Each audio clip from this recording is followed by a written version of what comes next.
जहाज डूबता है जिस जहाज के अंदर सुराख हो जाए।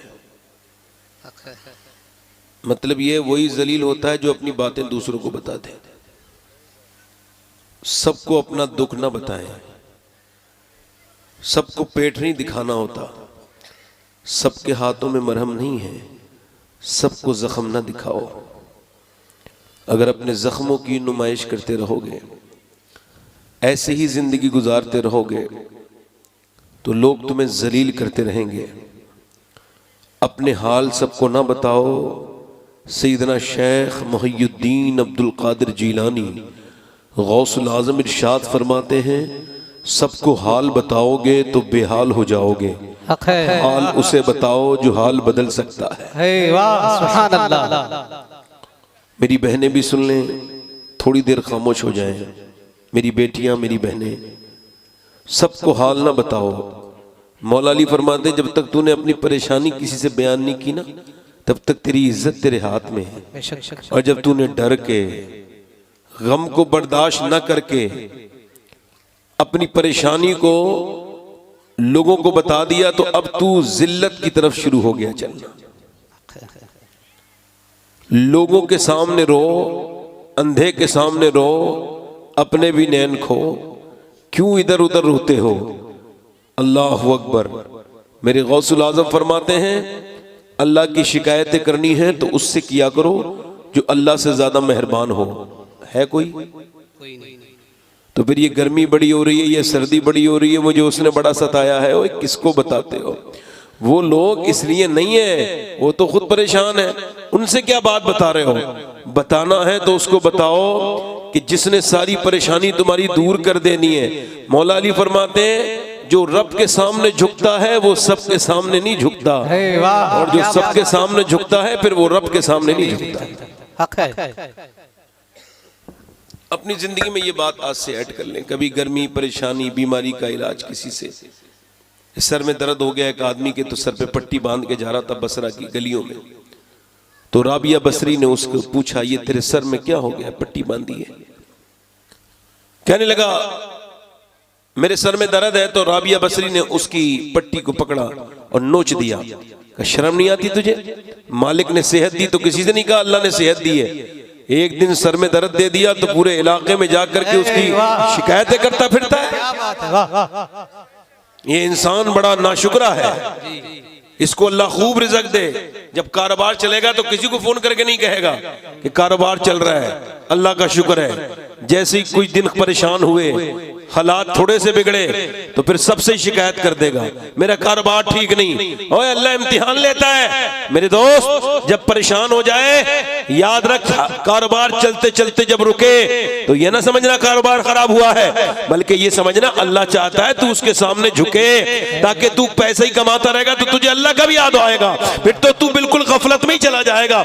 अल्लाह फरमाता है, मैंने अगर फिरौन को एक बार सर में दर्द दिया होता तो उसने कभी खुदा होने का दावा नहीं करता वो खुदा होने का दावा। मैंने एक अगर वक्त का फाका नमरूद को दे दिया होता तो वो भी कभी खुदा होने का दावा नहीं करता। वो जिससे प्यार करता है, परेशानी उसी पे डालता है। जब परेशानी में बंदा अपने रब के सामने झुकता है तो अल्लाह उसके मर्तबों को बुलंद करता है। याद रखो, ये भी अल्लाह की मोहब्बत है कि वो इम्तिहान यजीद का नहीं लेता, हुसैन का लेता। नारे तकबीर, नारे रिसालत, नारे रिसालत, सैयदी शबाहत मियां साहब किबला, नारे तकबीर, नारे रिसालत। तो इंशाल्लाह अब तो अल्लाह के सिवा किसी से नहीं कहोगे ना अपनी परेशानी? हाथ उठा के कहो इंशाल्लाह। नहीं कहोगे ना? ये औरतें बातें कर रही हैं, मेरी बेटियां बहनें जो भी हैं, इनसे गुजारिश है मेरी बात सुन लें थोड़ी देर। आप तो आपस में बात बाद में भी कर लेंगी, मैं तो आपको नहीं मिलूंगा, फिर कुछ थोड़ी खिदमत करनी थी आपकी।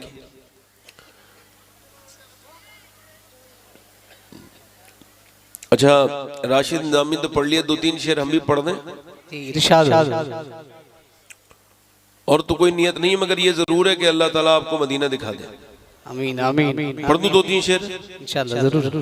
दोनों हाथ उठा के बोलो या रसूल अल्लाह या रसूल अल्लाह लब्बैक या रसूल अल्लाह लब्बैक या रसूल अल्लाह लब्बैक या रसूल अल्लाह। लब्बैक या रसूल अल्लाह। ये हमारे नाजिम साहब ने मुझे खतीब आज़म हिंदुस्तान का, मैं नहीं हूँ भाई, मैं तो बड़ा छोटा सा आदमी हूँ। इनकी मोहब्बत है अपनी, अल्लाह इनको सलामत रखे। आमीन। ये हुस्न ज़न से काम लिया इन्होंने, वरना मैं तो आप लोगों का खादिम हूँ, मेरी हैसियत इतनी नहीं जितनी इन्होंने मुझे कहा। तो पढ़ दूं 2-3 शेर? इंशाल्लाह जरूर पढ़ दूं? क्या बताऊं वाह कि क्या मदीना है। सुभान अल्लाह सुभान अल्लाह। बहुत खूब। रिपीट बढ़ा दो। क्या बताऊं कि क्या मदीना है, क्या बताऊं, क्या बताऊं कि क्या मदीना है, क्या बताऊं, क्या बताऊं कि क्या मदीना है, क्या बताऊं कि क्या मदीना है, बस मेरा मुद्दा मदीना। सुभान अल्लाह। पढ़ो मेरे साथ, बस मेरा मुद्दा मदीना, बस मेरा मुद्दा मदीना। और दुनिया वाली तो दर्द देते हैं, दुनिया वाली तो दर्द देते हैं, दर्द दिल की दवा मदीना दर्द दिल की। या रसूल अल्लाह या रसूल अल्लाह जिंदाबाद जिंदाबाद। अल्लाहु अकबर। बड़ो दर्द दिल की दवा मदीना, उठ के जाऊं कहाँ मदीने से, उठ के जाऊं कहाँ मदीने से, क्या कोई दूसरा मदीना है। वाह क्या कोई दूसरा। मदीना। बस बस बस बस बस, अब ज्यादा देर नहीं पढ़ूंगा ना, इको कम कर दो भाई। मैं तकरीर शुरू कर रहा हूं। अल्लाह ने इंसान को क्यों पैदा किया? सवाल है, बोलो सवाल है? जी इससे बड़ा भी कोई सवाल है दुनिया में? नहीं। अगर इंसान अपनी आने का मकसद समझ जाए तो फिर तो वो कामयाब हो गया। बेशक।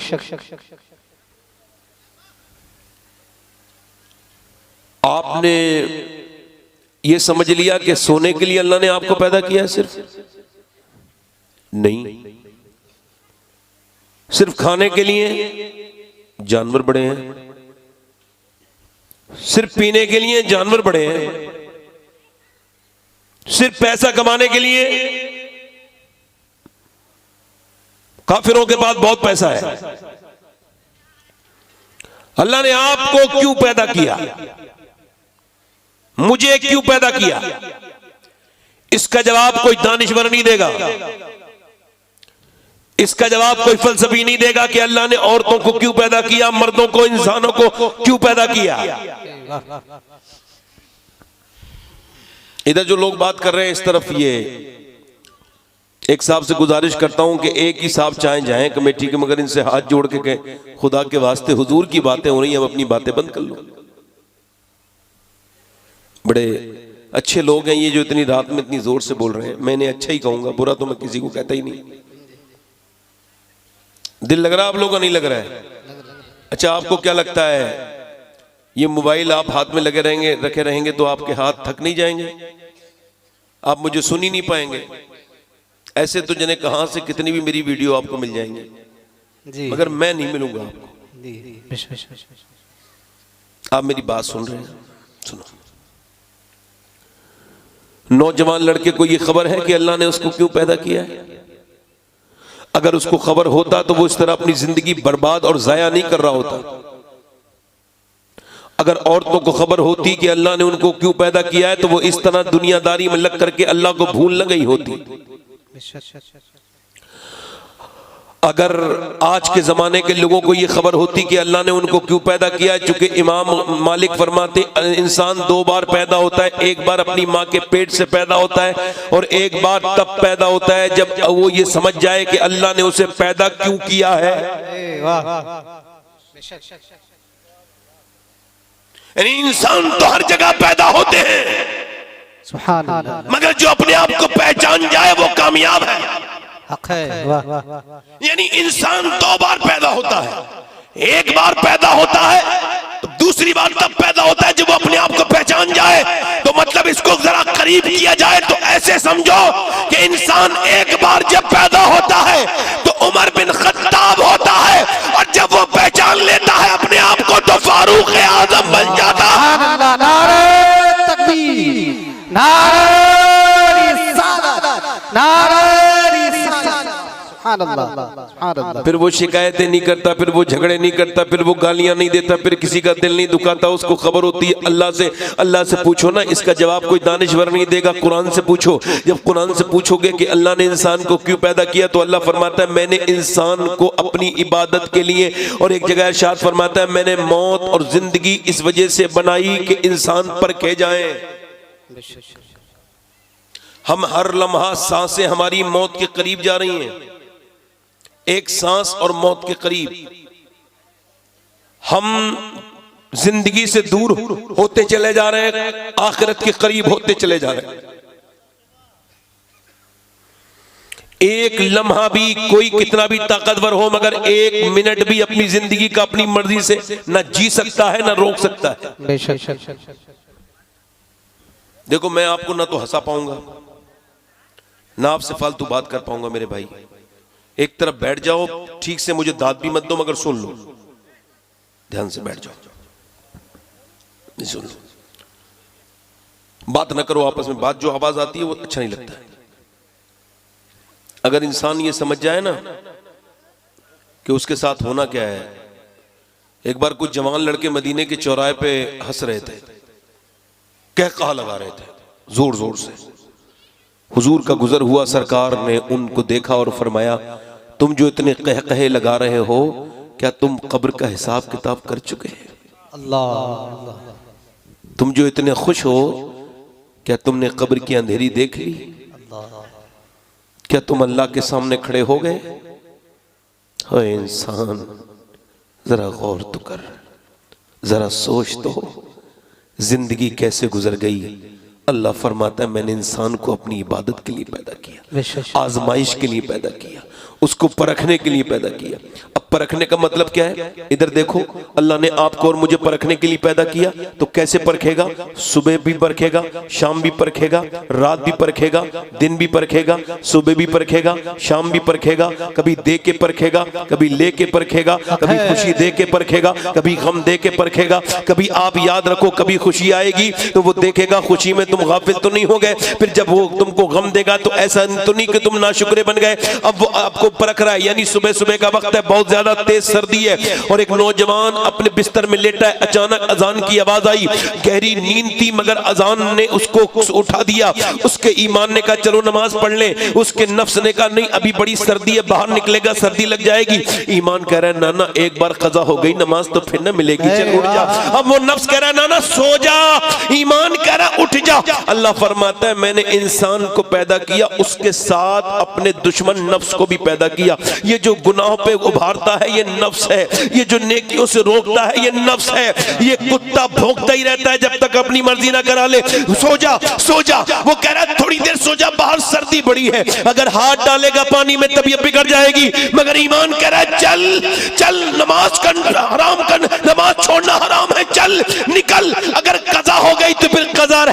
गई, कितनी बार भी कज़ा पड़ेगा मगर अदा नहीं होगी, कज़ा ही रहेगी। चलो उसने अपना लिहाफ छोड़ा, नफ्स भोंकता रहा। मस्जिद में गया नौजवान और ठंडे ठंडे पानी से उसने वुजू किया और फिर जाकर के अपनी सजदे में अपनी पेशानी उसने रख दी और रखने के बाद जैसे ही उसने अल्लाह की तस्बीह की है, जैसी अल्लाह की हम्द बयान की है, वैसे ही फरिश्ते आ गए और ऐलान करने लगे आज फला बस्ती में फला इंसान ने अपने नफ्स पर फतह हासिल कर ली और अपने रब को राजी कर लिया, वो जीत। सुभान अल्लाह, सुभान अल्लाह, सुभान अल्लाह, अल्लाहु अकबर। यानी इधर देखो, तवज्जो करो या रसूल, बस इधर तवज्जो करो। यानी आपने उसके बाद आप नमाज पढ़ के वो नौजवान बाहर को निकला और बाहर को निकलने के बाद तवज्जो करना, गौर, जितनी देर बैठे रहोगे उतना दिल लगता रहेगा इंशाअल्लाह। तवज्जो करो, नमाज पढ़ के बाहर को निकला, अपने घर गया, उसने नाश्ता किया, नाश्ता करने के बाद फिर वो निकला। जब नाश्ता करने के बाद निकला काम पे तो उसने देखा कि लड़की है, वाहियात कपड़े पहने हुए है, जिस्म पे टाइट लिबास है, खूबसूरत सी लड़की है। इसकी एक नजर पड़ी, चूंकि एक नजर माफ है और एक नजर में कोई तकलीफ, एक नजर गुनाह भी नहीं मगर एक नजर से कुछ नहीं होता। उलमा ने लिखा है दूसरी नजर बर्बाद करती है, पहली नजर से कुछ नहीं होता, दूसरी नजर बर्बाद करती है। अब इसका नफ्स कह रहा है एक बार और देख ले, बड़ी हसीना है, हुस्न की मलका है। इसने कहा नहीं देखूंगा। नफ्स कह रहा है देख ले, ईमान कह रहा है न देख।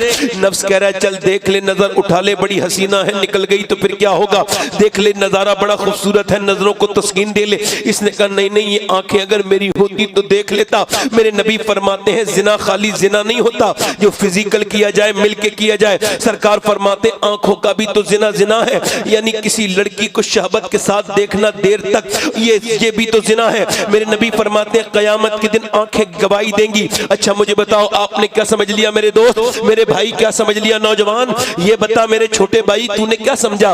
ये जो तू 8-8 घंटे 9-9 घंटे लड़कियों को तकता रहा, मोबाइलों पे देखता रहा, तूने क्या समझा ये तेरी आंखें? नहीं नहीं, आंखें तेरी नहीं है, ये तेरी आंखें नहीं है, ये मेरी आंखें नहीं है, ये मेरे हाथ नहीं है, ये सब अल्लाह के हैं। ये आंखें जब मेरे खिलाफ कयामत के दिन खड़ी हो जाएंगी और कहेंगी ए मेरे रब, इस तूने तो दिया था माँ बाप का चेहरा देखने के लिए, तूने तो दिया था खाना काबा देखने के लिए, मगर इसने बदकारी की, इसने गंदी चीजें दिखवाई, इसने घटिया चीजें दिखवाई। अल्लाह अकबर, आज तो गुनाह कितना आसान हो गया, हर मोबाइल, हर जेब में गुनाह है और वो भी फ्री है, नेट भी फ्री है। पहले ऐसा गुनाहों का दौर नहीं था, पहले आज से 20 साल पहले ऐसा दौर नहीं था, मगर अब गुनाह कितना आसान हो गया। आपके 8-8 साल के 10-10 साल के बच्चे बर्बाद हो गए, कुछ न बचा उनकी निगाहों में, कुछ न बचा उनकी जवानियों में, उनकी जवानियां बर्बाद हो गई, उन्हें खा गई ये सब चीजें। मेरे नबी ने फरमाया तुम अपनी जवानी में जवानी की हिफाजत का जिम्मा लो, मैं तुम्हें जन्नत का जिम्मा देता हूं। मगर नौजवान ये कर ना पाए, वो उसका नफ्स कह रहा है देख ले, ईमान कह रहा है नहीं देखूंगा। वो लड़की निकल गई, वो लड़की निकली, मगर मियां इसने अपनी नजरें झुकाई और कहा या इलाही रंग लाए जब मेरी बेबाकियां, उनकी नीची नीची नजरों की हया का साथ हो। यानी जिसकी निगाहें पाक नहीं, अक्सर उसका खात्मा भी ईमान पे नहीं होता। अल्लाह अल्लाह, ईमान पाकीज़ा है, गंदगी को पसंद नहीं करता। ईमान पाकीज़ा। कुछ दिनों के लिए दुनिया में आए थे, 50-60 साल की जिंदगी में, मगर कभी अपने रब को राजी करने का नहीं सोचा, बल्कि उसकी नाफरमानी तो रोज करते रहे। हजरत सैयदना इमाम हसन बसरी मौला अली के खलीफा, उनका एक मुरीद आके कहता हुजूर, जो के बसरा का सबसे टनाटन पक्का हाफिज कुरान था, लगो हुजूर मेरा कुरान भूल गया मैं। क्या हुआ? कि हुजूर एक लड़की का पीछा कर रहा था, उसने पलट के मुझे देखा और कहा तुझे शर्म नहीं आती, मुसलमान होके हाफिज कुरान होके मेरा पीछा करता है, मुसलमान लड़की का जीना हराम करता है, तुझे शर्म नहीं आती, हाफिज है तू।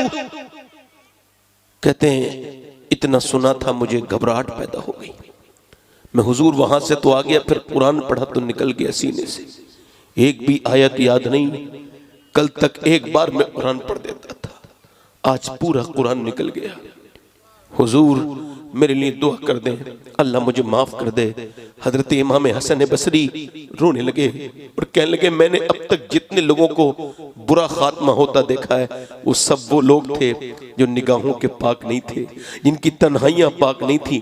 आला हजरत इमाम अहले सुन्नत से पूछा गया नेक कौन है?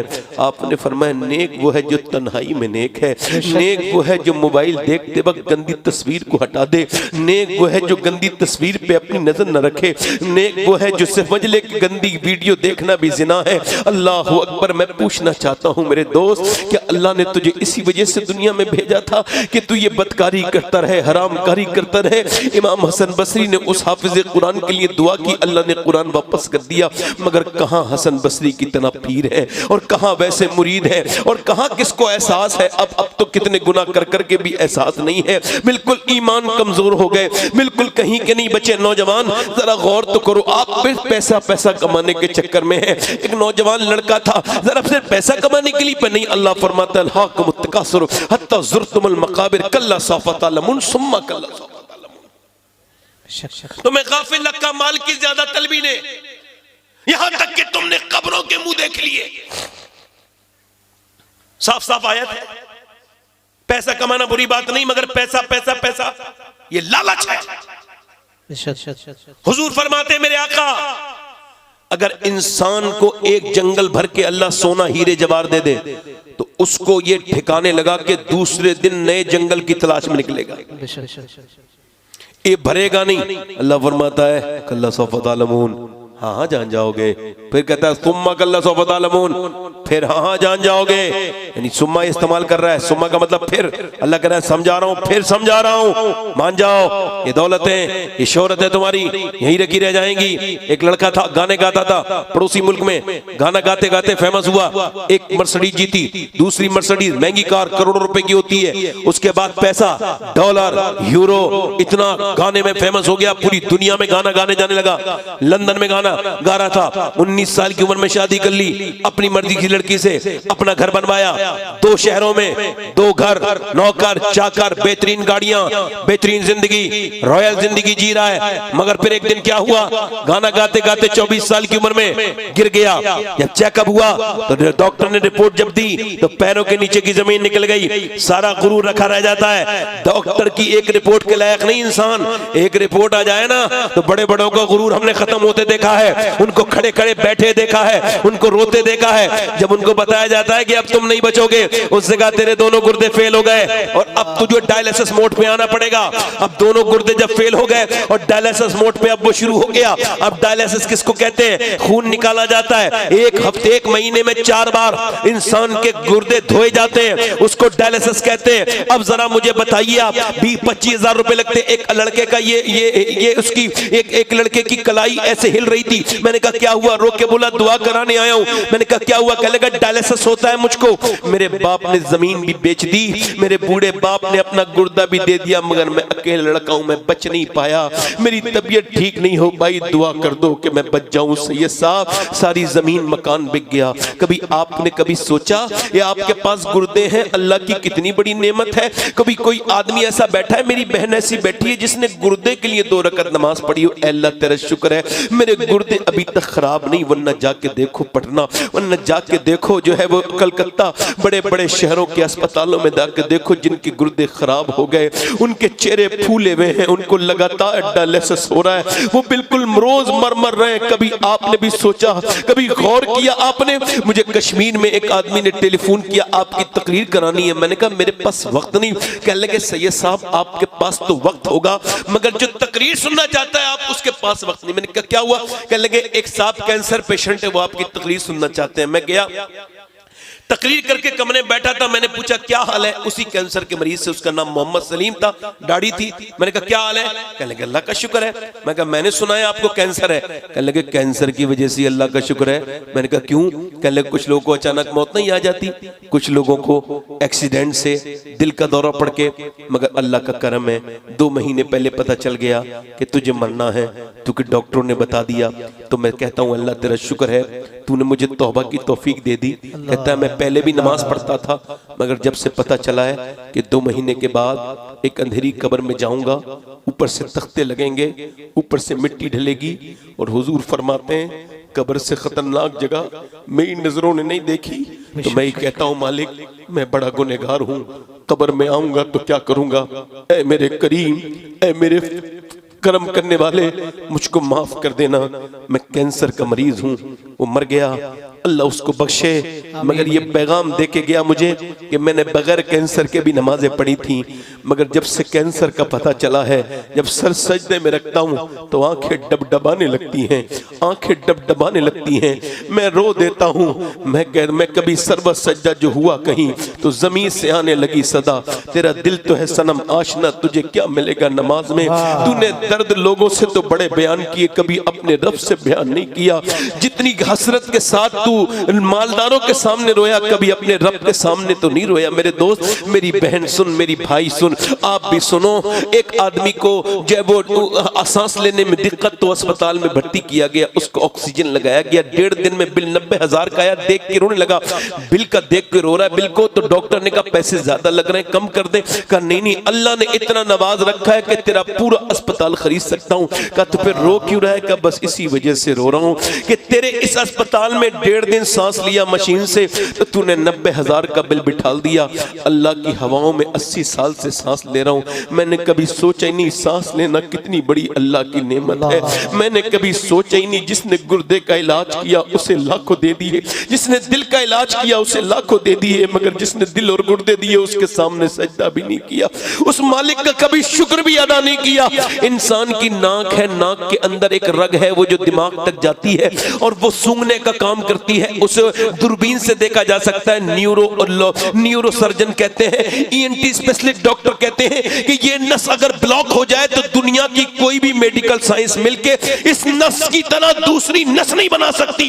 अल्लाह ने अरबों लोगों की नाक में वो नस बनाई है। मैं कहता हूं साइंस से हमारा क्या झगड़ा है? साइंस ये बताता है कि सूरज इतनी दूर है जमीन से, साइंस ये बताता है कि चांद 1.25 लाख मील दूर है जमीन से, मगर साइंस ये नहीं कहता कि सूरज उसने बनाया है, या चांद उसने बनाया है, या उंगलियां उसने बनाई है, या गुर्दे उसने बनाए हैं, या इंसान उसने बनाया है। यहां तक के लोगों ने खुदाई के दावे भी किए, मगर ये नहीं कहा कि उन्होंने जमीन बनाई है, आसमान बनाया है। वो अकेला मेरा रब है जो कुरान में कहता है इस जमीन का बनाने वाला भी मैं हूं और आसमान का बनाने वाला भी मैं हूं, इंसानों का बनाने वाला भी मैं हूं।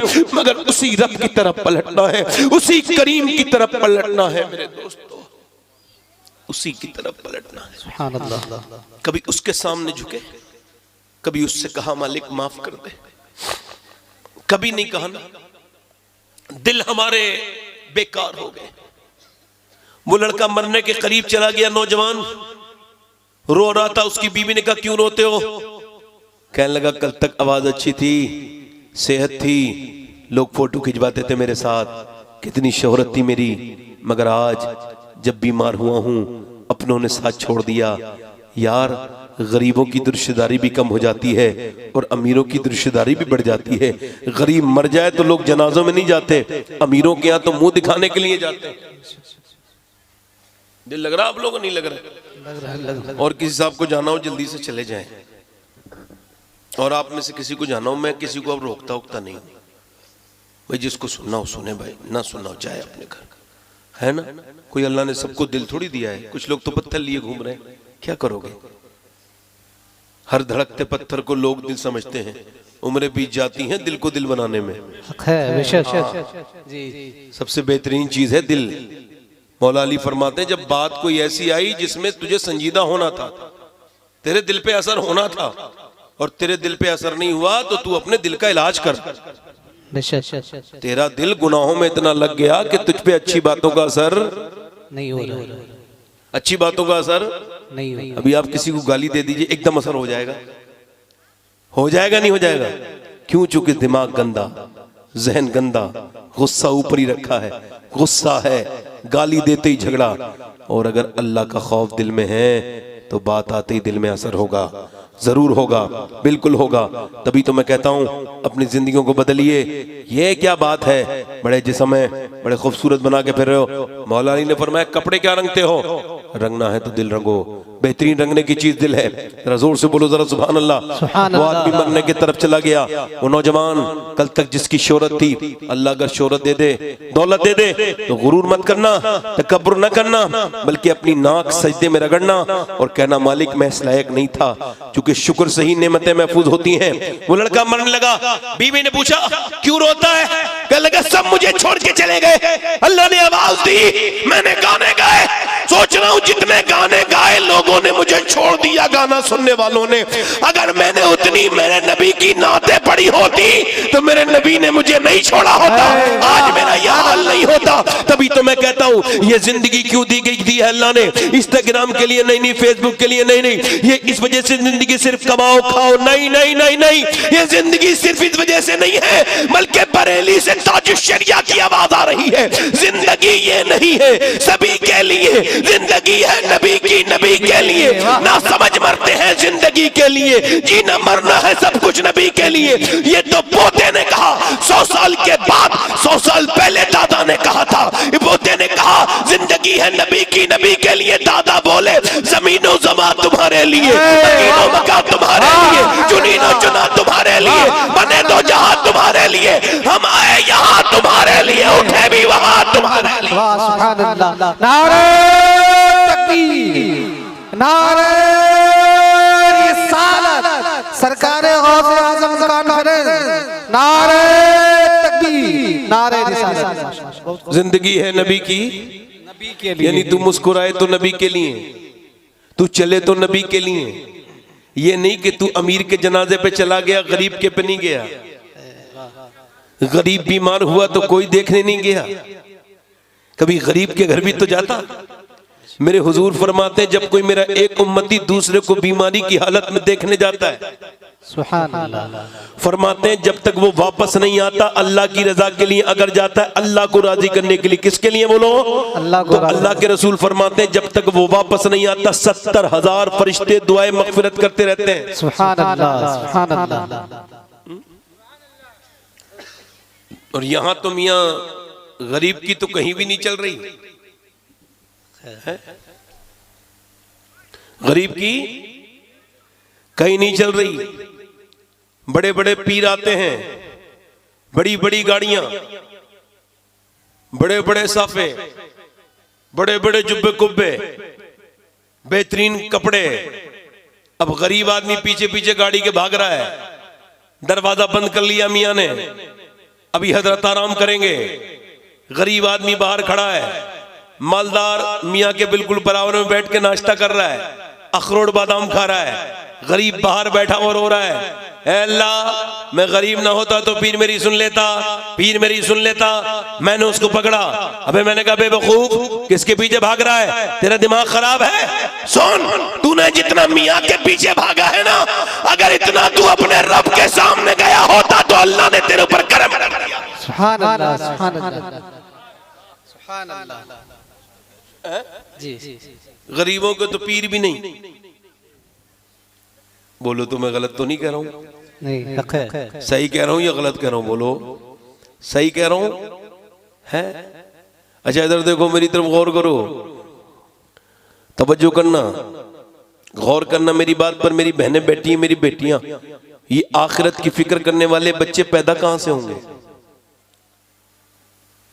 बताओ? एक बात गुजारिश करूं, मुझे उठना बैठना अच्छा नहीं लगता है, तो हाथ जोड़ रहा हूं, जिसको भी जाना हो चले जाओ, 10 आदमियों में तकरीर कर लूंगा, मुझे कोई डिस्टर्ब नहीं होगा। कोई मुझे अपनी नफ्स की तस्कीन नहीं चाहिए, पब्लिक दिखा के तकरीर करनी है। मगर ये उठ के जाने वालों को समझ में आएगी बात? यार अजीब बात है। औरतें कितनी बेहतर हैं मर्दों से, औरतें कभी नहीं उठती और ये मर्द अपने आप को समझते हैं बहुत बड़ा। कितना अल्लाह ने औरतों को सब्र दिया, माशाल्लाह बैठी रहती हैं मेरी बहनें बैठी हैं, और ये मर्द बस मर्दानगी में ही है, झगड़े में ही चल रहे हैं, कोई इधर से उठेगा कोई उधर से उठेगा। हाँ, अब मैं बगैर डांटे काम नहीं चलता, जी, सोचता हूं कि ऐसे ही चला लूं काम। आजकल वो सोशल मीडिया वाले बड़े खतरनाक हैं, कोई बात आप क्या कह रहे हो वो काटेंगे, वहीं से डाल देंगे। जी मत देखा करो ये चैनल में। जब कोई चैनल वाला देगा झगड़ा हो गया तो मत देखो। झगड़ा क्या देखना? जी बोलो तो, झगड़ा कुछ देखना है? अब तवज्जो करो मेरी तरफ। आखिरत की फिक्र करने वाले बच्चे पैदा कहां से होते हैं बताऊं आपको? दिल्ली है, दिल्ली की सरजमीन पर एक बच्चा अपनी मां के साथ बदायूं से हिजरत करके गया। उसकी मां है, सैयदा है, सैयद फैमिली है। सैयदों के लिए भी पैगाम है ये। अपनी औरतों से कहो, सैयद गैर सैयद सब कहें कि अपने घरों से ये सब चीजें निकालो। बड़ी बड़ी टीवियां, उसमें बेबदतरीन किस्म के नाटक, पाकिस्तानी नाटक, हिंदुस्तानी नाटक, ड्रामे, सीरियल, ये बदतमीजी दिखा के अपनी बेटी बेटों को मत बिगाड़ो। बच्चे बिगड़ते नहीं, माँ बाप बिगाड़ते हैं। डॉक्टर इकबाल कहता है, मुझसे लोग कहते हैं कि हुसैन इब्ने अली ने करबला के मैदान में हक अदा कर दिया, तो मैं कहता हूं कि यह बात अधूरी है। हुसैन ने ऐसे हक नहीं अदा किया। पहले मदीने में अली ने बाप होने का हक अदा किया, फातिमा ने मां होने का हक अदा किया, फिर हुसैन ने करबला में सर कटा के अपने नाना का हक अदा कर दिया। वाह, सुभान अल्लाह, सुभान अल्लाह। बेहया औरतों के यहाँ पे हयादार बच्चे पैदा नहीं होते। बेगैरत औरतों के यहाँ पर गैरतमंद बच्चे पैदा नहीं होते। पूरे पूरे दिन मोबाइल चलाती नहीं, मोबाइल देखती नहीं, बच्चा रोया तो मोबाइल दे दिया। कर्नाटक में एक बच्चा पागल हो गया मोबाइल देखते देखते, 5-6 साल का। 2-3 साल उसने लगातार देखा। अब डॉक्टर उससे पूछ रहा है, ये बता तेरा बाप कौन है? कहने लगा मेरा बाप मोबाइल के अंदर है, थोड़ी देर के अंदर वो आएगा इसके अंदर। तेरी माँ कहाँ है? पागल हो गया ना वो, हंसने की बात नहीं, सोचने की बात है। छोटा सा बच्चा, तेरी माँ कहाँ है? कहने लगा मेरे मोबाइल के अंदर है। अब उसकी माँ कह रही बेटे मैं माँ हूं। बोला नहीं, तू मेरी माँ नहीं है, मेरी माँ मोबाइल के अंदर है। इसको समझो। बकरी का बच्चा पैदा हुआ, तवज्जो करना, बकरी का बच्चा पैदा हुआ। किसका? बकरी का। आप सब गांव के लोग हो, 5 मिनट में माँ को पहचान लिया, ठीक? भैंस का बच्चा पैदा हुआ, 5 मिनट में माँ को पहचान लिया, मगर इंसान का बच्चा नहीं पहचान रहा है। क्यों? क्योंकि कोरा कागज है, जो लिखोगे वही लिखा जाएगा, जिसके हवाले करोगे उसी के हवाले हो जाएगा। अब तवज्जो करो, बच्चा रोया, माँ ने मोबाइल के हवाले कर दिया, माँ ने मोबाइल के हवाले कर दिया। बोलो किया नहीं किया? माँ ने मोबाइल के हवाले कर दिया। अब वो मोबाइल देखते देखते समझ बैठा ये मोबाइल ही मेरा माँ है, मोबाइल ही मेरा बाप है। उसका दिमाग खराब हो गया। अल्लाह की रहमतों ने आवाज दी कि जब ये रोया था तो इसको मोबाइल नहीं देना था, इसको कुरान सुनाता था, कुरान सुनाना था, इसको मेरे महबूब की नाते सुनानी थी ताकि ये आशिक रसूल बन जाए। मगर नहीं, मेरी बहन ने उस पर जुल्म कर दिया। आप जरा गौर करो, तवज्जो करो, मेरी तरफ गौर करना, ध्यान देना। अभी यहाँ पर, अभी पंजाब यूनिवर्सिटी में, यहाँ पर चंडीगढ़ में एक प्रोफेसर की वीडियो वायरल हुई कि वो अपनी माँ को मार रहा था, और वो भी 45 साल का प्रोफेसर पढ़ाने वाला यूनिवर्सिटी में। मुझे बताओ क्या वो जाहिल था? उसकी बीबी लेक्चरर थी, दोनों पढ़े लिखे, मगर अपनी माँ को मार रहा था। 80 साल की बूढ़ी को मारते मारते बाहर ले जाता, अंदर ले जाता। दूर से कैमरे लगा के पुलिस ने उसको चेक किया और उसकी बात पर FIR लिखी गई, पूरी दुनिया को दिखाया गया। ये बताओ, प्रोफेसर बच्चे ने माँ को मारा। अब कोई ये कह सकता है कि वो पढ़ा लिखा नहीं था, वो जाहिल था? कोई कह सकता है बताओ वो जाहिल था, बताओ वो पढ़ा लिखा नहीं था? बिल्कुल पढ़ा लिखा था, मगर खुदा की कसम, जिसे माँ बाप अल्लाह ना सिखाए वो माँ बाप भी नहीं सीखता। क्योंकि दुनिया की सारी यूनिवर्सिटियां फिजिक्स केमिस्ट पढ़ाती हैं, बायोलॉजी पढ़ाती है, मगर अगर माँ बाप का एहतराम कोई मजहब पढ़ाता है तो वो सिर्फ मेरे नबी का दीन है इस्लाम। सुभान अल्लाह, सुभान अल्लाह, सुभान अल्लाह। ये देखो बच्चा छोटा सा है, तवज्जो करो, बच्चा अभी इधर तवज्जो करो, बच्चा अभी 8 जो वो 12, 16, 17 महीने का है। आपने देखा होगा मौलाना हाफिज कारी माँ बाप के फर्माबरदार होते हैं, होते नहीं होते? अब बच्चा रो रहा है, बच्चा रो रहा है, अब बाप ने गोद में लिया, उससे कहा ओ अल्लाह अल्लाह अल्लाह अल्लाह अल्लाह अल्लाह, तजर्बा करना। आप कह रहे हो अल्लाह अल्लाह अल्लाह, बच्चे को क्या कहना चाहिए था? अल्लाह अल्लाह, मगर नहीं, इमाम गजाली कहते हैं तजर्बा कर लेना, बच्चा नहीं कहेगा अल्लाह, आप कहोगे अल्लाह अल्लाह अल्लाह, बच्चा कह रहा अब्बा अब्बा अब्बा, अब आप कह रहे हो अल्लाह अल्लाह अल्लाह, बच्चा कह रहा अब्बा। इमाम गजाली कहते हैं वो कहता थोड़ी है, उससे अल्लाह कहलवाता है, देख तूने इसे मेरा नाम सिखाया है, मैंने इसे तेरा नाम सिखाया। सुभान अल्लाह सुभान अल्लाह, बहुत खूब, मैंने इसे तेरा नाम, मैंने इसे तेरा नाम सिखा दिया। अब वो माँ है, रात का वक्त है, रो रही है, सुभान अल्लाह। कहाँ गई वो माएँ? वो रात के वक्त में वो माँ रो रही है, कहाँ गई वो माएँ? एक बुजुर्ग कहते हैं कि मैं एक दिन अपने घर में बैठा था, 10 साल का हो गया था, मेरी माँ ने मुझसे कहा नमाज पढ़ने जा, मैं नहीं गया। फिर मेरी माँ ने कहा बेटे नमाज पढ़ने जा, मैं नहीं गया। फिर मेरी माँ ने मुझसे कहा, कहते मैं 10 साल का हुआ था, मुझे खबर नहीं, उस दिन मेरा यौम पैदाइश था, बर्थडे था। मेरी माँ उठी, रोटी बना रही थी, उसने चिमटा जोर से मेरे सर में मारा, ते बैठ गया, खून निकला, मैं कांपने लगा। माँ बोली जा नमाज पढ़ने, मैं डर के बोला जा रहा हूँ, अम्मा अब ना मानना। कहते मैं चला गया, मगर मैं जवान हो गया। मेरी माँ मरने लगी, मैंने पूछा अम्मा आज तू जा रही है दुनिया से? मेरे सवाल का जवाब दे के जा, एक दिन तूने मेरा सर फाड़ा था, तुझसे बड़ी शिकायत है, बचपन में तूने मेरा सर फाड़ दिया था, क्यों? माँ रो के बोली बेटे उसमें मेरी मोहब्बत शामिल थी, तुझे रोटी बनाना फर्ज नहीं था, बल्कि तुझे नमाजी बनाना फर्ज था। अब मैंने मारा था तो आज तू नमाजी बन गया, अल्लाह का कितना प्यारा बंदा बन गया। अगर मैं तुझे न मारती, आज बच्चे तेजी के साथ अगर ट्रक के नीचे जाएं तो औरत बचा लेगी, हाथ की उंगली कटे तो एकदम प्यार करती है अपने बच्चों को, और जरा उंगली जल जाए तो प्यार करती है। और बच्चे अगर बेनमाजी होकर जहन्नम में जा रहे हैं, बच्चे खड़े होकर पेशाब करने की वजह से जहन्नम में जा रहे हैं, बता मेरे दोस्त, बता मेरे भाई, बच्चों को इतना तूने काबिल बना दिया, उन्हें मगर जन्नती भी तो बनाना चाहिए था। कहाँ गई वो औरतें जो कल तक कुरान पढ़ती थीं? कहाँ गई जिनके घरों से कुरान की आवाजें आया करती थी? ना ना, वो अब गायब हो गई। मेरे नबी की मानने वालियां जिन्होंने अपनी जानें दे दी अपने बच्चों को दीनदार बनाने के लिए, आज कहाँ गए वो लोग जो अपने बच्चों के साथ नमाजें पढ़ते थे? जब तक बाप मुसल्ला बिछाता था तो बेटा भी पीछे पीछे मस्जिद में जाता था, मगर अब तो है अफसोस, बाप किस मुंह से अपने बेटे से नमाज के लिए कहे? वो तो खुद ही नमाज नहीं पढ़ता। किस मुंह से कहेगा? माँ अपने रात में दिल्ली की सरजमीन है, माँ रात का वक्त है, माँ जो है वो रो रही है, बच्चा 8 साल का उठा, जाके अम्मा को देख रहा है, रो रही है, छोटा सा बच्चा बैठ गया, अम्मी ने सलाम फेरा तो बोला अम्मी क्या हुआ, क्यों रोती हो? मेरे बेटे कोई बात नहीं, बस हाथ पे छिपकली गिरी थी। फिर सोचा आज से छिपकली हटा देती हूँ, मगर कल कब्र के अंदर जब कोई कीड़े आए तो वो तो नहीं हटा पाऊंगी।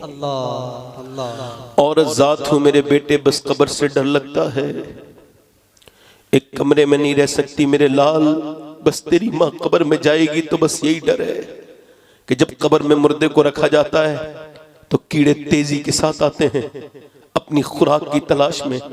कोई नाक में घुसता है, कोई मुंह में घुसता है। बेटा कांपने लगा माँ की बात सुन के, कहा अम्मा आप तो बड़ी हैं, मैं तो अभी बहुत छोटा हूं, मैं मर गया तो क्या होगा? तो माँ ने ये नहीं कहा तू छोटा है, माँ ने कहा सजदा कर, अल्लाह बचाएगा, सजदे में जा, अल्लाह कब्र के अजाब से बचाएगा। बेटा सजदे में गया, सजदे में जाने के अल्लाह के सामने झुकने लगा, जब झुका, जब सजदे में जाके बेटा रोया, माँ भी फूट फूट के रोने लगी। सजदे में जाके कहने लगी मालिक यहाँ तक लाना मेरा काम था, मैं बेवा हूँ, मेरा यतीम बच्चा है, इसको कबूल कर ले मेरे रब, इसको अपनी बारगाह में इसका सजदा कबूल कर ले। 8 साल का वो छोटा सा प्यारा नन्ना मुन्ना बच्चा रो रहा था, उसकी माँ ने रोज उसको सजदे में उठाना शुरू कर दिया।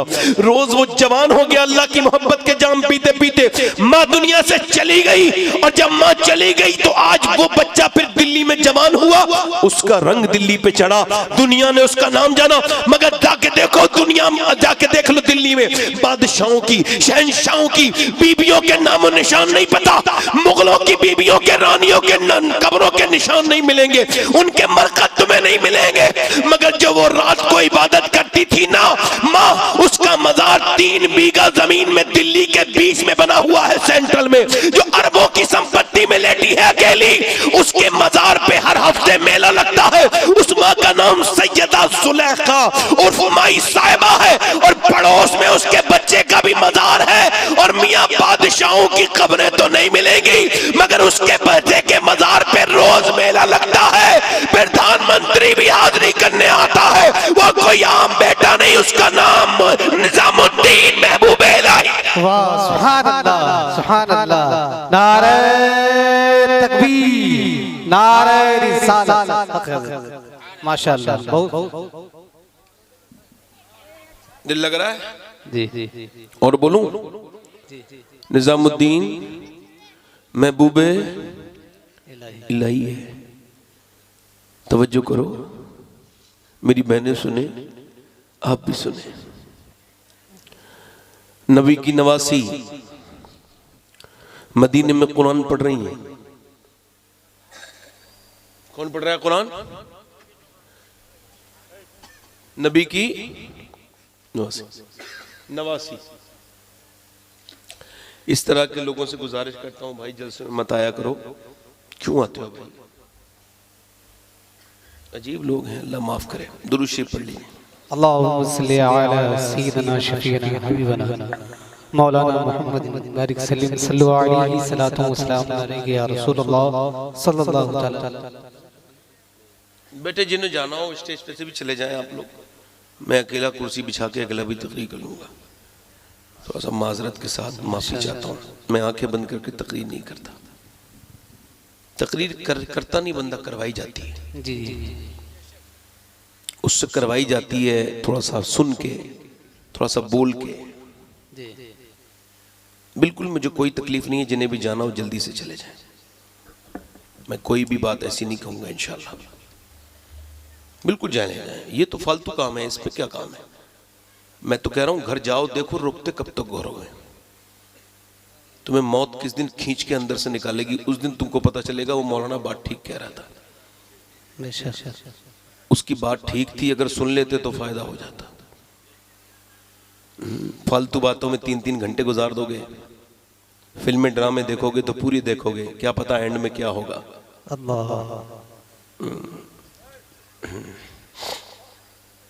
बेटे या तो बैठ जाओ या चले जाओ। समझ में नहीं आ रही तुम्हारे? बैठ जाओ बेटे, या बैठ जाओ या चले जाओ। ऐसे खड़े हो तुम, बैठ जाओ बेटे, बैठ जाओ। कोई बात नहीं, आ जाएंगे, बैठ जाएंगे बस, ठीक है। थोड़ी देर और सुन लो बस, मुझे घंटा पर होने वाला है बोलते बोलते। आपको पता चला घंटा होने वाला है? नहीं पता चला ना। अब मैं और बोलता, मगर थोड़ा सा माहौल यहाँ का साजगार नहीं है। आपके यहाँ वही हंसाने हुस्ने लफंग, वो जोर जोर से आवाज़ों का, उसका ही शौक है। इधर से 2 हंसा दिया, इधर से कहे लग गए। उलमा ने लिखा है जहाँ उलमा बैठे हों वहाँ कहा लगा के बेअदबी से हंसना ये जिना करने से बदतर काम है। मगर जब वो ऊपर बैठने वाला ही हंसा रहा है तो बचाएगा कौन? ये हंसाने का वक्त है। ये सारी तकलीफें हमारे ऊपर आई हुई पड़ी हैं। हम तंग होते चले जा रहे हैं। बर्बादी की तरफ हम लोगों का रास्ता चल रहा है। मगर जिनके दिल खुद ठीक नहीं, वो किसी के दिलों पर क्या गौर करेंगे। शर्म आनी चाहिए लोगों को। हुजूर के यहाँ क्या जवाब देंगे क़यामत के दिन? मैं अर्ज कर रहा था, अल्लाह के प्यारे रसूल, सब कह दो सल्लल्लाहु अलैहि वसल्लम, हुजूर की बेटी सैयदा फातिमा ज़हरा की बेटी सैयदा ज़ैनब, जोर से तो बोलो सुभान अल्लाह, सुभान अल्लाह, सुभान अल्लाह, सुभान अल्लाह। हुजूर की बेटी कुरान पढ़ रही हैं। अब कुरान पढ़ती हैं औरतें? नहीं। कुरान पढ़ा जाता है, मियाँ का तावीज़ और कोई लिख के दे दे तो उसको बड़े मोमजामा करके बड़े अच्छे से सी के गले में डालेंगी, उसकी बड़ी हिफाजत करेंगी। तावीज़ ऐसा ना हो जाए, इसकी बेअदबी ना हो जाए। और हुजूर का कुरान ताक में रखा है, धूल झड़ी है, धूल पड़ी है, कब से किसी ने उठाया नहीं है। कुरान किसी ने नहीं पढ़ा, कोई नहीं पढ़ता, मगर कुरान पढ़ा जा रहा है, मदीने में पढ़ा जा रहा है। कुरान कौन पढ़ रहा है? जिसके बाप कुरान का बहुत बड़ा आलिम, जिसकी माँ कुरान की ऐसे पढ़ने वाली कि सैयदा उम्मे सलमा कहती हैं और औरतों ने अपने बच्चों को लोरियां दी, और औरतें बच्चे अपने बच्चों को अरबी लोरियां देती थी, और औरतें अपने बच्चों को सुलाती थी लोरियां देके, मगर फातिमा कभी लोरी नहीं देती थी, बल्कि कुरान पढ़ के इमाम हसन हुसैन को सुलाया करती थी। कुरान पढ़ती थी, चक्की चला रही है, कुरान पढ़ रही है, जरा गौर करो, चक्की चला रही है, कुरान पढ़ रही है, आप गौर करो, पानी निकाल के ला रही है, कुरान पढ़ रही है कुएं से, उसके बाद आटा गूंद रही है, कुरान पढ़ रही है, उसके बाद रोटी बना रही है, कुरान पढ़ रही है, सालन बना रही है, कुरान पढ़ रही है, हुसैन को गोद में खिला रही है, कुरान पढ़ रही है, झूला झुला रही है, कुरान पढ़ रही है, अपने बेटे को सुला रही है, कुरान पढ़ रही है, और वादा के ले रही है मेरे बेटे कुरान अच्छे से याद कर ले मेरे लाल कुरान। हुसैन कह रहे हैं मेरी माँ, हाँ याद हो गया मुझे कुरान, तूने मुझे ऐसा कुरान सुना दिया कि लोग तो मस्जिदों में कुरान पढ़ेंगे, मगर मैं तो सर कटाने के बाद भी कुरान पढ़ूंगा मेरी माँ। सुभान अल्लाह, सुभान अल्लाह, सुभान अल्लाह। बेशक मियाँ के तावीज की कितनी कदर है, और घर में कुरान कोई नहीं पढ़ेगा। एक गैर मुस्लिम लड़की थी, मुसलमान लड़की से उसकी दोस्ती हो गई, सहेली बन गई, सहेलन बचपन में ही बन गई, और बन के उसके अब घर जाने लगी, और उसकी माँ उसकी अपनी बेटी को कुरान पढ़ाती थी, तो ये बोली ये क्या पढ़ाती हो आप? बेटी ये कुरान है। तो वो गैर मुस्लिम लड़की, मुसलमान नहीं थी, इसी हिंदुस्तान की बात है, गैर मुस्लिम थी, बोली मुझे भी पढ़ा दोगी? कहा बिल्कुल पढ़ा देंगे। कहा तो फिर पढ़ाओ। तो उस गैर मुस्लिम की लड़की ने कुरान पढ़ दिया। तो कुरान इंसानों की हिदायत के लिए है, सिर्फ मुसलमानों की हिदायत के लिए नहीं है, ये हिदायत है इंसानों के लिए। अब वो कुरान पढ़ने लगी, छोटी सी बच्ची है, कुरान पढ़ने लगी, और बच्चा कुरान पढ़ते पढ़ते पढ़ते पढ़ते पढ़ते पढ़ते कुरान, अल्लाह अकबर, वो जवान हो गई, उसने कुरान हाफजा भी कर लिया, उसकी सहेली ने भी हाफजा किया। अच्छा, उसके घर वालों को कुछ नहीं खबर है, वो पता रहना है खाली बैठने जाती है। अब जब शादी का रिश्ता आया तो अपनी मुल्लानी के पास आई, पढ़ाने वाली अपनी बाजी के पास आई और बोली सुनो मेरा रिश्ता ऐसी जगह हुआ है, बड़ा कट्टर है, वो इस्लाम का दुश्मन है, हमने सुना है, और मैं हूं मुसलमान, कैसे रहूंगी? तो उसकी जो कुरान पढ़ाने वाली थी, नेक औरत थी, उसने कहा जिस कुरान से तू मोहब्बत करती है वही तेरी मदद करेगा। सुभान अल्लाह, सुभान अल्लाह। और उसने तोहफे में शादी में रख के दे दिया उसे कुरान,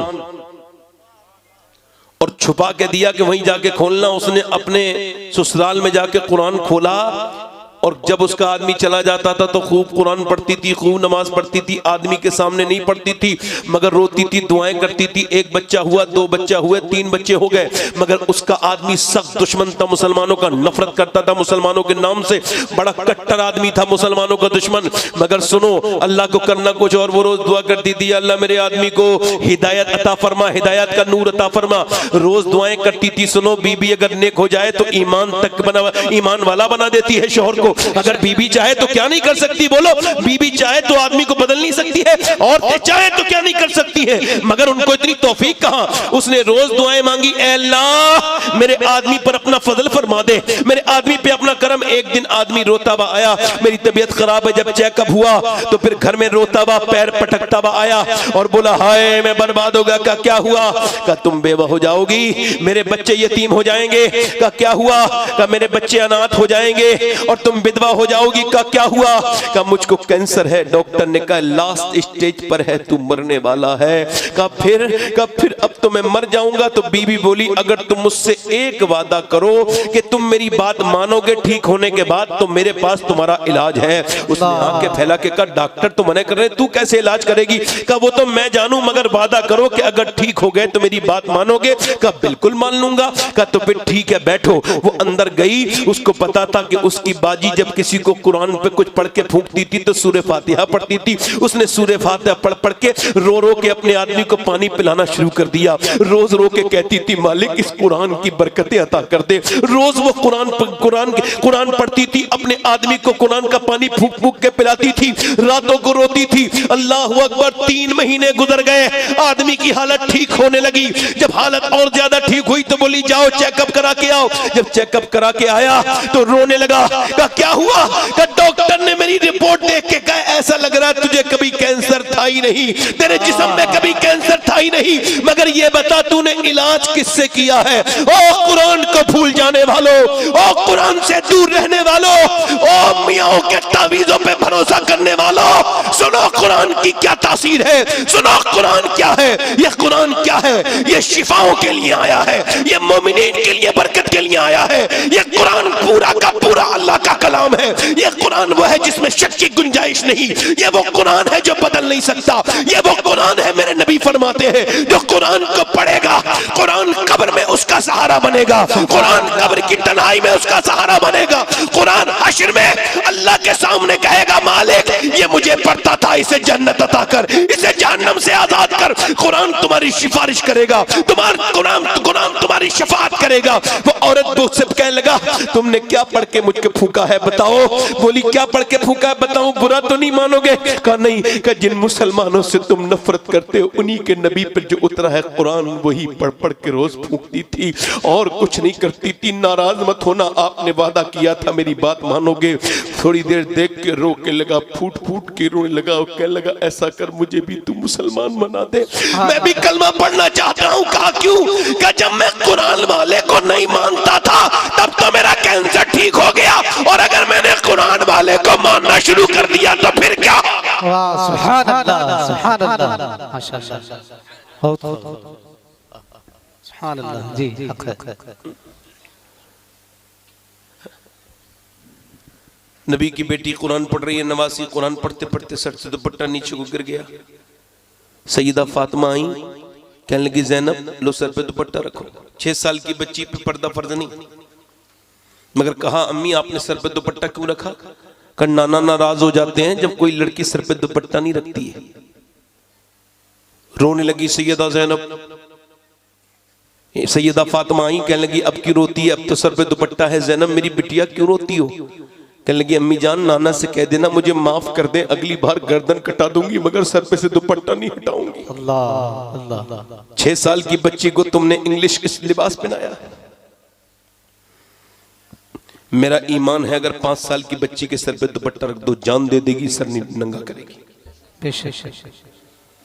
मेरा ईमान है कि अगर माँ कुरान पढ़े बेटियों के सामने तो बेटियां भी कुरान पढ़ना सीख जाएंगी। ये कुरान तो वही है ना, जरा तवज्जो करो, इधर देखो कुरान कहां नाजिल हुआ, पहली मर्तबा कहां नाजिल हुआ। पहली जो आयत हैं 5 इक़रा वाली, हुजूर ने किसको सुनाई? किसको सुनाई मालूम है? मक्के के किसी मर्द को नहीं सुनाई, अबू जहल को नहीं सुनाई, अबू सुफियान को नहीं सुनाई, किसी और को नहीं सुनाई, बल्कि मेरे नबी ने 5 की 5 आयत आकर के सबसे पहले सैयदा खतीजतुल कुबरा को सुनाई। नबी जानते थे मैं खतीजा को सुना रहा हूँ, खतीजा अपनी माँ अपनी बेटी फातिमा को सुनाएगी, फातिमा अपनी बेटी ज़ैनब को सुनाएगी, और ज़ैनब इस कुरान का हक करबला में अदा कर देगी। सुभान अल्लाह, सुभान अल्लाह, बेशक हक है। ये पुश्तों से चलता है दीन जी है ना, हक है। अगर एक औरत एक लड़की मेरी आज ही मेरी बहन तौबा करके तस्बीह पकड़ ले, कुरान के लिए वक्त निकाल ले, तो मेरा ईमान है उसकी नस्लें जन्नती हो जाएंगी। उसकी नस्लें जन्नती हो जाएंगी। मेरे नबी ने अपनी बेटे से पूछा मेरी फातिमा, मेरी बेटी, मेरी बिटिया, मेरी लाडली, चांद देख लिया? कुछ लोगों ने कल को ईद है, तो आपने चांद देखा? कहा नहीं अब्बा मैंने नहीं देखा। मेरी बेटी क्यों नहीं देखा? अब्बा नहीं देखा। फातिमा क्यों नहीं देखा आपने चांद? कहने लगी अब्बा जिस चांद पे गैर महरम की नजर पड़ी है उसे फातिमा नहीं देखना चाहती। मेरा इमाम बरेली से बोला जिसका आंचल न देखा महो महर ने, उस रिदाए नजाहत पे लाखों सलाम।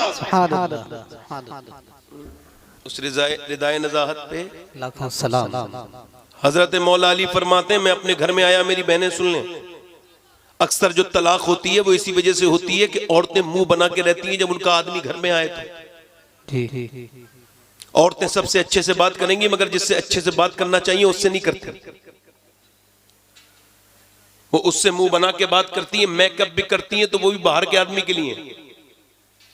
एक साहब बोले मेरी बीबी जा रही थी शादी में मेकअप करके, जैसे कुछ बेशरम बेगैरत औरतें मेकअप करके जलसों में भी आती हैं, मेलों में भी जाती हैं। इन बेगैरतों को समझाओ तुम्हारी नियत क्या है, कुछ शर्म करो, बेहया हो बिल्कुल है? अब वो कहने लगी मैं कैसी लग रही हूं, तो वो आदमी था वो कहने लगा मैं तो सुबह भी घर पे होता हूं शाम भी घर पे होता हूं, मुझसे क्या पूछ रही हो? अब तो तुम्हें जो देखेंगे बारात में लफंगे बिगड़े हुए लड़के उन्हीं से पूछोगे तुम कैसी लग रही हो। मेकअप करना चाहिए था अपने आदमी के लिए, जिसने कमा के ला के दिया उसे वही बगैर धुला मुंह दिखा रही है। जिसने कमा के ला के दिया कपड़े उसके लिए वही फटे पुराने कपड़े मैले कुचेले, और जब और मर्दों के सामने जा रही है तो अच्छा लिबास पहन के, इससे मोहब्बत बढ़ेगी। और मियाँ के पास जा रही है कोई ताबीज दे दो मेरा आदमी मुट्ठी में आ जाए, वो भी कह रहा है लाओ इतने पैसे दे दो, 500 दे दो, 1000 रुपए दे दो, 2000 में तुम्हें लिख रहा हूं ऐसा ताबीज, तो चुरा छुपका के उसी आदमी के पैसों में से चुरा के पैसे लेके जा रही है और कह रही है लो ताबीज दे दो। मियाँ भी लिख रहा है ताबीज, उसको भी खबर है मेरी वाली खुद मेरे कब्जे में नहीं है तो इसका वाला क्या कब्जे में आएगा, मगर वो भी लिख रहा है, लिख रहा है, ये भी लिख रही, दोनों की चल रहा है। मैं कहता हूं मेरी बहन सारे मियाओं के ताबीज एक तरफ है और फातिमा ज़हरा की सुन्नत एक तरफ है। जब शौहर घर में आए तो मुस्कुरा के सलाम कर दे, इंशाअल्लाह किसी मियाँ की जरूरत नहीं पड़ेगी। वाह सुभान अल्लाह, हक है, वाह वाह सुभान अल्लाह, सुभान अल्लाह, हक है, की जरूरत नहीं। हुजूर ने फरमाया बेहतरीन औरत वो है जब उसका शौहर घर में आए तो उसको देख के वो खुश हो जाए। बेहतरीन औरत कौन है? जब उसका शौहर घर में आए उसे देख के और वो उसके लिए अच्छे से बात करे, अच्छे से सजे सवरे। आला हजरत फाजिल बरेली फरमाते औरत अगर अपने मर्द के लिए मेकअप करेगी, सजे समरेगी दिखाने के लिए अपने आदमी को, वो बहके ना कहीं और नजर ना मारे, गंदी रास्ते पे ना जाए, इस नियत से अच्छे कपड़े पहनेगी, अच्छे से मेकअप करके रहेगी, तो एक बार जितनी बार वो आईना देखेगी ना अल्लाह उतनी सदके का सवाब अता फरमाएगा। सुभान अल्लाह, सुभान अल्लाह। ये बदकारी इसी वजह से फैल रही है। अब मेरी तरफ तवज्जो करो, हजरत अली कहते हैं मैं अपने घर आया, जरा जोर से तो बोलो सुभान अल्लाह, सुभान अल्लाह। हुजूर ने फरमाया अली, जिसने अली से मोहब्बत की उसने मुझसे मोहब्बत की। फरमाया मेरे नबी ने अली से बुग़्ज़ रखता है मगर मुनाफिक, ठीक, अली का जिक्र में तकलीफ होती है मुनाफिकों को। अली कौन है? सुभान अल्लाह। अली वो है जिधर से देखो लाजवाब है। सुभान अल्लाह। अगर गौर करो मौलाए कायनात कौन है? मौलाए कायनात वो है कि जब हिजरत की शब सो रहे हैं, ठीक है, आगे चले तलवार लेके काफिर, तो उनको पता ही नहीं चला ये कौन है। तलवार मारने वाले थे, किसी ने कहा देखो तो चेक तो कर लो, तो चेक करा तो अली जब सो रहे थे तो नबी की तरह लग रहे थे, जब देखा तो अली का चेहरा निकला। अब जरा गौर करो, जब अली को तुम बगैर पर्दे के देखो तो खुदा याद आता है, और जब अली पर्दे में होता है तो मुस्तफा याद आते हैं। सुभान अल्लाह, सुभान अल्लाह, माशाअल्लाह। अली का जिक्र करो, इतना बड़ा किसी का बरबाबरकत खानदान नहीं जितना अली का खानदान है। बेशक, सुभान अल्लाह, हक है। इतने किसी की नस्ल में वली नहीं जितना अली की नस्ल में वली है। हक है। और अली का जिक्र किसी के बाप से मिटेगा भी नहीं जी, क्योंकि अली के जिक्र के तो यहाँ पे सुतून गड़े हुए हैं। जाओ बगदाद में अब्दुल कादिर जीलानी किसी और का बेटा नहीं, मौला अली का बेटा है। जरा जोर से बोलो सुभान अल्लाह, सुभान अल्लाह। है हिंदुस्तान का राजा अजमेर का ख्वाजा कौन है? मौला अली का बेटा है। जी, अरे अल्लाह ने अली की औलाद में जितना तसलसल के साथ विलायत और इल्म रखा किसी और नस्ल में नहीं रखा। हक है, बेशक, क्योंकि अली की नस्ल को नबी की दुआ है, बेशक, और अली की नस्ल नबी की नस्ल है। हुजूर ने फरमाया मेरी नस्ल पुश्ते अली में है। अब जरा जोर से बोलो सुभान अल्लाह। सुभान अल्लाह। अली कहते हैं मैं अपने घर आया, मेरी बीवी ने दरवाजा, ध्यान से सुनना, मेरी बीवी ने दरवाजा खोला, मुस्कुरा के सलाम कर दिया। सुभान अल्लाह। ये घर जन्नत बन जाता है इससे। दुनिया का खुश नसीब इंसान वो है, चाहे वो मजदूरी करता है, अगर उसकी बीवी नेक है तो। अगर वो उसे टेंशन, अब सुनो, हजरत अली कहते हैं मैंने कहा फातिमा मुझे बड़ी भूख लगी है, तो मेरी तरफ उन्होंने देखा, मैंने कहा फातिमा बड़ी भूख लगी है, कहते मेरी तरफ उन्होंने देखा और देखने के बाद मुझे पानी दिया। मैं कहा प्यास नहीं, भूख लगी है। अंदर चली गई। मैंने कहा फातिमा खाना लाओ, नहीं आई। खाना लाए, नहीं आई। फिर मैंने आवाज दी फातिमा खाना लाए, कहते कोई आवाज नहीं आई। फिर मैंने आवाज दी फातिमा खाना, कहते अंदर से रोने की आवाज आई। मैंने देखा तो दोनों आलम के मालिक को मुख्तार की बेटी बैठी है कोने में और रो रही है, आंखों में मोटे मोटे आंसू हैं, जिसका चेहरा नबी की तरह, जिसके होंठ नबी की तरह, वो बोले तो नबी की तरह लगे। वो कौन? फातिमा। अम्मी आयशा फरमाती हैं अगर कोई बिल्कुल नबी की तरह चलता था, नबी की तरह बोलता था, नबी की तरह मुस्कुराता था, वो कोई और नहीं था बल्कि सैयदा फातिमा ज़हरा थी। हजरत अली ने पूछा क्यों रोती हो? कहने लगी आपको खाना न देने का अफसोस है। कहा क्यों? कि जब आप घर से गए थे कई दिन का फाका था, आज भी कई दिन से हमारे घर में कुछ बना नहीं। अल्लाह। हमारे हसन भी भूखे हैं, हमारे हुसैन भी भूखे हैं। है मेरे सरताज, हमारे हसन भी भूखे। कहा आपने मुझे बताया क्यों नहीं कि मेरे अब्बा ने कहा था फातिमा अली से वो मत मांगना जो उनके पास मौजूद ना हो। अल्लाह।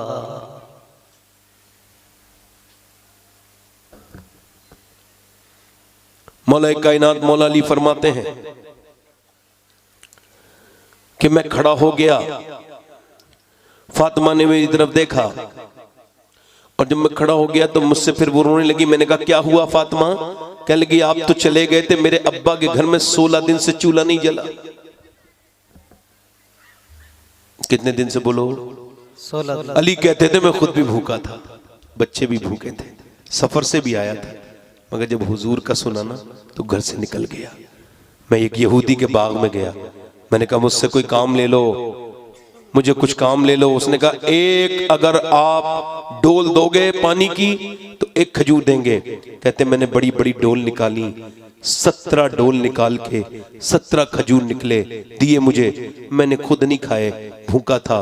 बच्चे हुजूर की बारगाह में ले गया, सरकार ने फरमाया अली आ गए जी हुजूर ये नजराना कबूल फरमाए। सरकार ने फरमाया अली तेरा हसन भूखा, तेरा हुसैन भूखा, तुम खुद भूखे, अपनी बीबी को नहीं दे के आए? तो मैंने कहा हुजूर हसन से भी ज्यादा, हुसैन से भी ज्यादा, फातिमा से भी ज्यादा अली आपसे मोहब्बत करता है।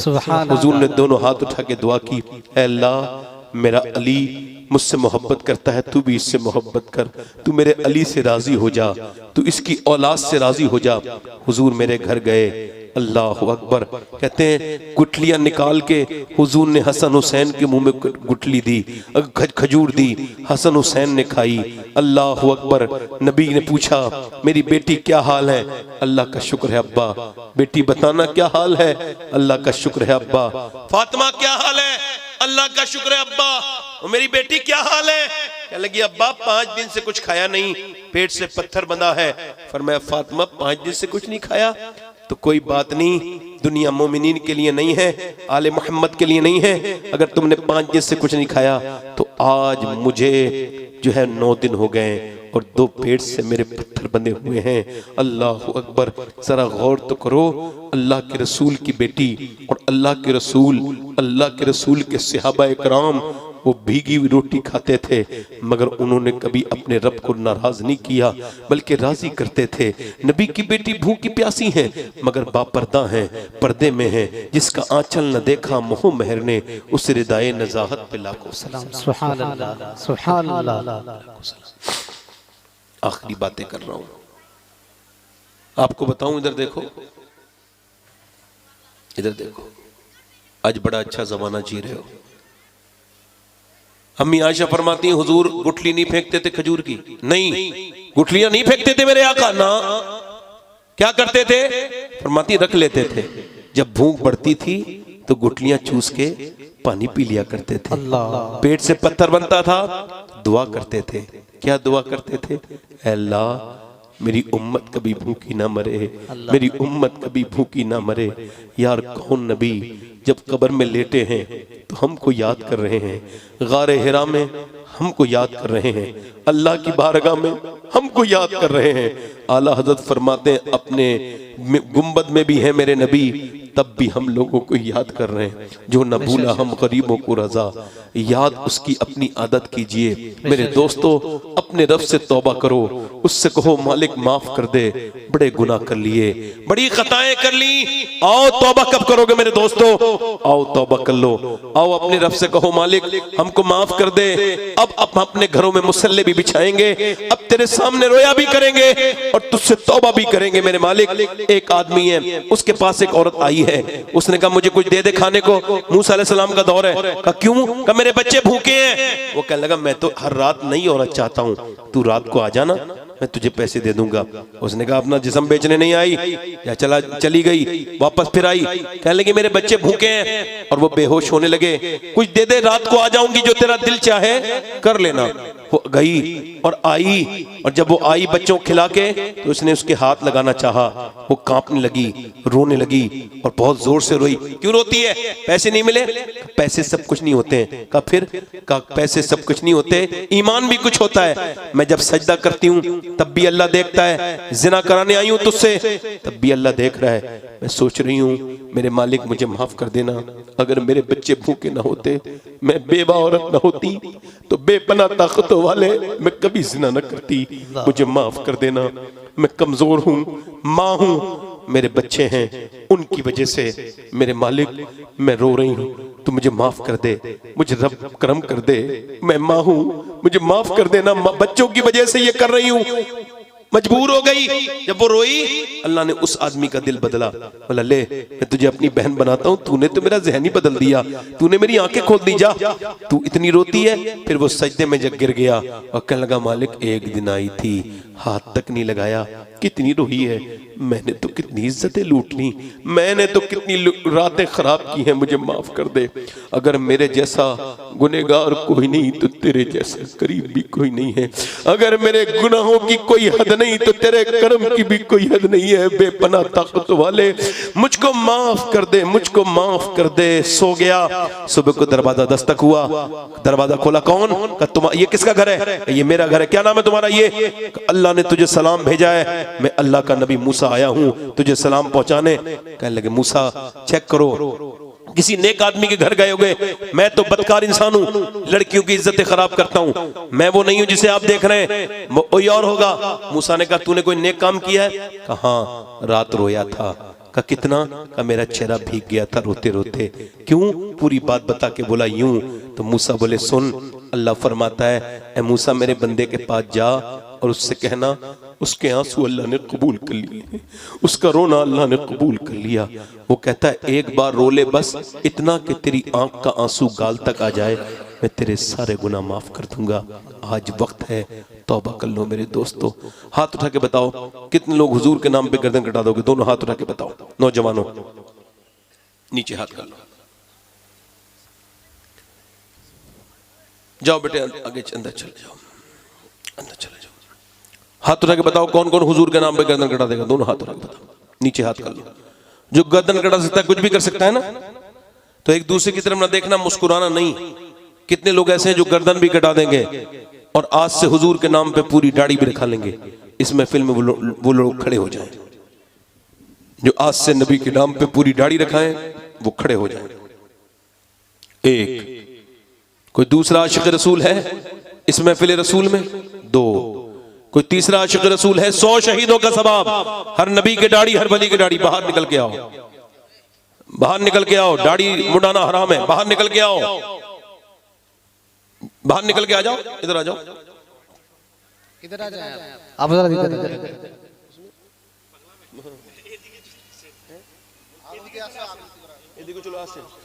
एदी के चलो आसिन आ जाओ जी। एदी को चलो आसिन, समझ गया ना? और कोई को क्या कहेंगे? और कोई और क्या है? और क्या बचे? अच्छा, और कोई है आशिक रसूल जो हुजूर की सुन्नत पे अमल करने के लिए खड़ा हो जाए? हाय देर न करे, ये कब्र में भी दफन करके चले जाएंगे लोग, कोई किसी की कब्र में नहीं आएगा। कब्र में वही तशरीफ लाएंगे सुन्नत जिनकी दाढ़ी है। जब तेरी दाढ़ी को देखेंगे तो खुश हो जाएंगे। मेरा इमाम कहता है कब्र में लहराएंगे ताहिर चश्मे नूर के, जलवा फरमा होगी जब तलात रसूलुल्लाह। सुभान अल्लाह। दाढ़ी कटाते हो? कटाते हो तो अब बैठ जाओ, आपको थोड़ी बुलाया, दाढ़ी रखाने वालों को बुलाया। बैठ जाओ, यहीं बैठ जाओ, जल्दी बैठ जाओ, देर न करो। कोई और आशिक रसूल है? 1 2 3 4 5 6 7 हो गए, 3 और हो जाए, इमाम हुसैन की 10वीं हो जाएगी। सुभान अल्लाह। कोई है तीसरा आशिक रसूल महफिल रसूल में? दीवाना रसूल गौस पाक का मानने वाला है कोई नौजवान? कोई और है? कोई और है आशिक रसूल? माशाल्लाह, मैंने देखो बंगला भी मैंने बोल दी। हाँ हाँ माशाल्लाह। चलो 7 हो गए, मैं सोच रहा था 10 हो जाए, 3 और आ जाए। कोई है आशिक रसूल? कोई है गौसुल आजम का दीवाना? इस महफिल में उठ के कहे आज तक जिया था सभी के लिए, आज से जीऊंगा नबी के लिए। दाढ़ी हर नबी की सुन्नत, हर वली की सुन्नत, समझ रहे हो? दाढ़ी से बरकतें होती हैं। ये वो है, बगैर दाढ़ी के गुनाह करो कोई नहीं रोकता, दाढ़ी रखा के बुरा काम करो लोग रोकते हैं और कहते हैं तू दाढ़ी रखा के ये बुरा काम कर रहा है। मतलब बगैर दाढ़ी वाले की कोई हैसियत नहीं और दाढ़ी वाले को लोग हुजूर का गुलाम समझते हैं।